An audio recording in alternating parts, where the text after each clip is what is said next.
नमस्ते। आज हम एक ऐसी कहानी की गहराई में उतरने वाले हैं जो न अच्छाई और बुराई की हर परिभाषा को पलट कर रख देगी। सोच कर देखिए, एक असुर जिसके दिल में किसी संत जैसी भक्ति है, और दूसरी तरफ एक देवता जो अपने ही अहंकार और पाप के बोझ तले दबा हुआ है। जी हाँ, ये कहानी उन्हीं की है। तो चलिए सीधा सवाल पूछते हैं, इस कहानी का असली हीरो है कौन? और ये सवाल सिर्फ एक शुरुआत नहीं है, ये वो केंद्र है जिसके चारों ओर ये पूरी कहानी, ये पूरा किस्सा घूमता है। तो देखिए, हमारे सामने दो किरदार हैं। एक तरफ देवताओं के राजा इंद्र, जो घमंड, डर और पाप में डूबे हुए हैं। और फिर दूसरी तरफ है वृत्रासुर, एक असुर जो, हैरान करने वाली बात है, साहस, ज्ञान और भक्ति का प्रतीक है। यही यही वो उलझन है जो इस कहानी की जड़ है। तो ठीक है, कहानी के पहले हिस्से की तरफ पढ़ते हैं। सीन है देवताओं के युद्ध का मैदान, और यहां कुछ ऐसा होने वाला है जो किसी ने सोचा भी नहीं होगा। बस एक बार इस सीन को इमेजिन कीजिए। वृत्रासुर अकेला खड़ा है, उसकी अपनी सेना उसे छोड़कर भाग चुकी है। सामने मौत खड़ी है, 100% मौत तय है। लेकिन उसके चेहरे पर कोई डर नहीं, कोई शिकन नहीं। वो एकदम शांत है, स्थिर है। और ठीक उसी पल वो एक ऐसी प्रार्थना करता है जिसे सुनकर देवता भी चौंक जाते हैं, हैरान रह जाते हैं।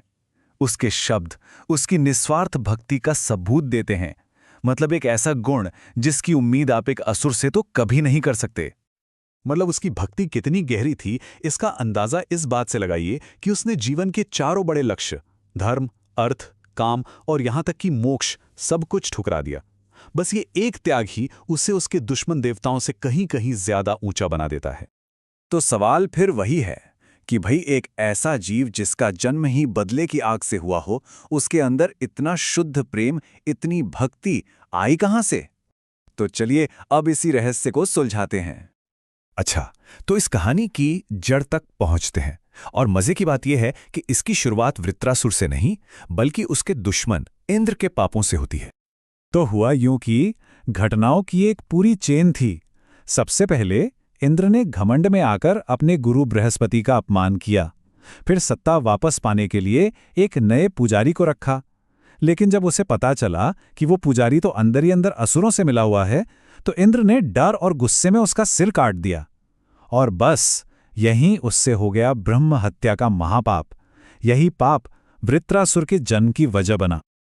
और यही कहानी में एक शब्द आता है जो सब कुछ बदल देता है, इंद्र शत्रु। देखिए, संस्कृत में इस एक शब्द का मतलब इस बात से बदल जाता है कि आप उच्चारण में कहाँ जोर दे रहे हैं।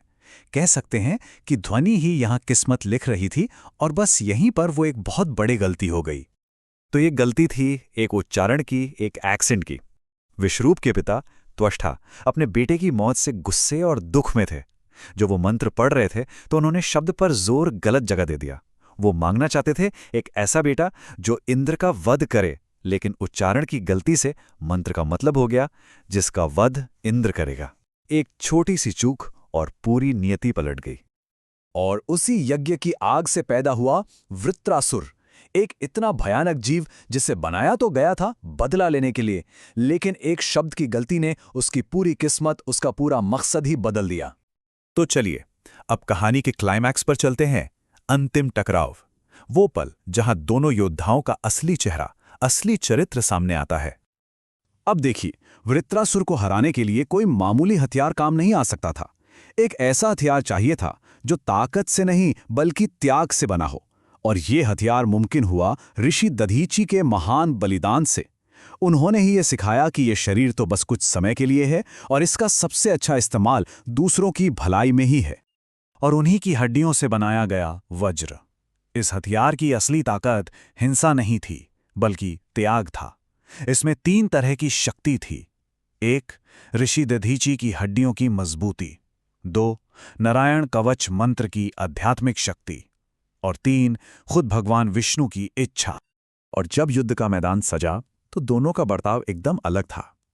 इंद्र डरा हुआ था, उसे अपने किए पापों का बोझ महसूस हो रहा था। वहीं वृत्रासुर एकदम निडर था। कमाल की बात तो यह है कि वो अपने ही हत्यारे को, यानी इंद्र को, अपना काम करने के लिए उकसा रहा था, जैसे कोई गुरु अपने शिष्य को सिखा रहा हो।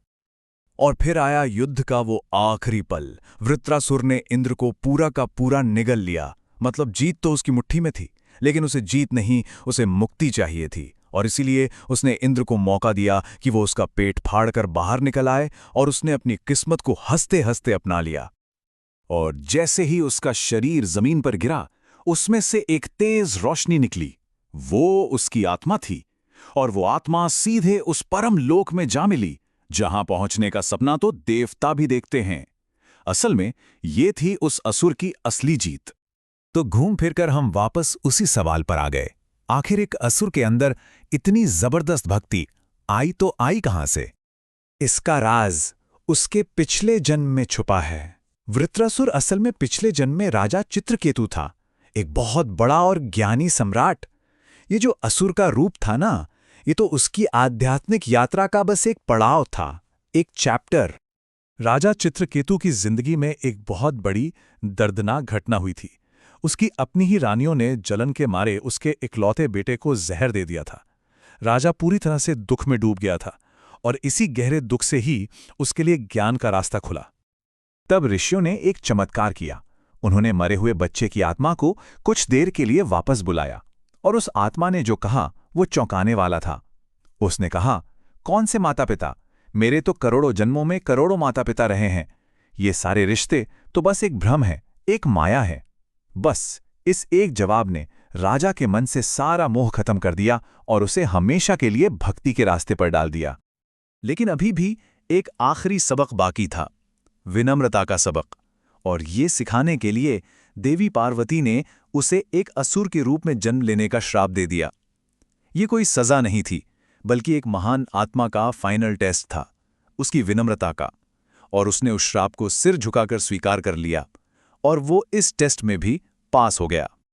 तो आखिर में ये कहानी हमारे सामने एक बहुत बड़ा सवाल छोड़ जाती है कि अगर एक असुर अपनी भक्ति के दम पर सबसे ऊंचा पद पा सकता है, तो फिर देवता होने का असली मतलब क्या है? ये वो सवाल है जो सही गलत, ताकत और भगवान होने की हमारी हर सोच को चुनौती देता है।